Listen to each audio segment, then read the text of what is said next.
Hello tout le monde, aujourd'hui on se retrouve dans un nouveau tuto couture et aujourd'hui je vais vous montrer comment réaliser ces trousses pour l'école. J'espère que ce tuto Back to School va vous plaire et je vous laisse avec la suite.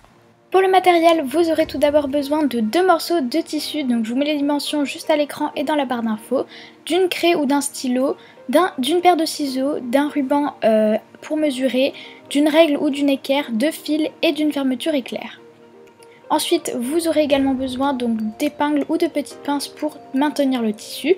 Et ensuite, on va tout de suite commencer. Donc pour ça, vous allez prendre votre fermeture éclair que vous allez mettre endroit contre un premier coupon de tissu et vous allez l'épingler. Donc si comme moi vous utilisez du simili-cuir, je vous conseille de l'attacher avec des petites pinces, c'est beaucoup mieux parce que ça évite de percer le tissu. Et ensuite avec un pied de biche spécial fermeture éclair, on va venir coudre la fermeture éclair, donc la première partie. Donc là vous faites une couture au point droit totalement normale avec un point d'arrêt au début et à la fin comme pour chaque couture.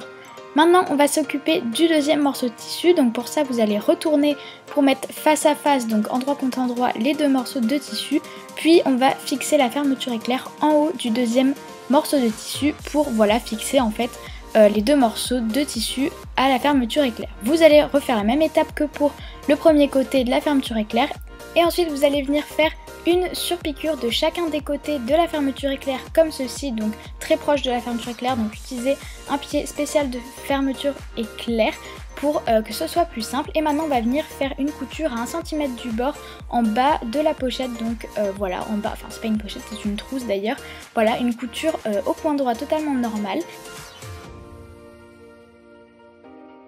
Maintenant vous allez venir placer la couture en bas contre la fermeture éclair, donc pour ça vous allez ouvrir les deux côtés qui sont encore ouverts et vous allez donc placer la couture face en fait au milieu de la fermeture éclair, donc il faut bien centrer en fait la couture et la fermeture éclair pour avoir un rendu bien précis. Et n'oubliez pas pour cette étape d'ouvrir à la moitié la fermeture éclair, c'est très important puisqu'on va venir fermer les côtés, donc pour ça vous allez les épingler bien au milieu et on va coudre en fait sur le côté toujours à 1 cm du bord et on va donc voilà coudre par dessus également la fermeture éclair et n'oubliez pas d'aplatir en fait les coutures qu'il y a en dessous, vraiment faut que ce soit bien plat et pas penché sur un côté parce que sinon ça va faire des trucs un petit peu bizarres. Voilà, donc faites attention quand vous faites cette couture de bien vérifier que quand vous passez par dessus la couture qu'il y a dessous, les tissus en fait qui dépassent soient bien aplatis et la couture en fait doit rester ouverte. Maintenant on va venir créer 4 fonds sur les 4 côtés en fait, enfin les 4 angles. Et là donc c'est quand même la partie je trouve la plus compliquée de ce tuto mais qui est vraiment très simple. Donc on va commencer par couper tous les angles pour que ce soit plus simple par la suite. Donc voilà, vous coupez sans couper la couture bien évidemment sinon ça va se découdre.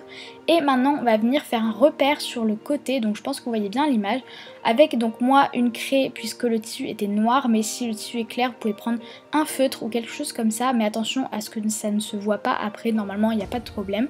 Et voilà une petite marque sur 5-6 cm pour en fait pouvoir centrer la couture par rapport à ce repère et que ce soit bien parallèle.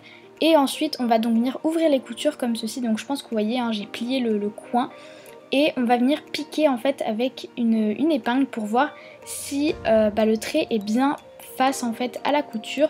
Et ensuite une fois que vous êtes bien sur le trait en fait, quand vous plantez l'aiguille, il vous suffit de maintenir le tout avec une pince pour être sûr que ça ne bouge pas et on va tracer un trait perpendiculaire à la couture à 7 cm, donc pas 7 cm par rapport au coin, mais il faut que le trait en fait que vous ayez tracé mesure 7 cm et soit bien perpendiculaire à la couture. Ensuite vous allez faire une couture au point droit tout le long et on va couper à peu près 1 cm l'excédent de tissu. Maintenant vous allez faire ça sur tous les côtés de votre trousse et donc voilà le résultat. Donc là c'était terminé, hein, c'est la dernière étape, donc il faut faire ça sur les 4 coins. Et ensuite vous pouvez retourner votre trousse et vous aurez donc terminé et bien voilà. Et donc voilà pour ce tuto couture Back to School, j'espère que cette trousse vous aura plu. N'hésitez pas à me donner votre avis dans les commentaires et à mettre ce hashtag si vous repostez cette création sur Instagram pour que je puisse venir la voir. Et sur ce, je vous fais plein de gros bisous et je vous dis à la prochaine. Bye tout le monde!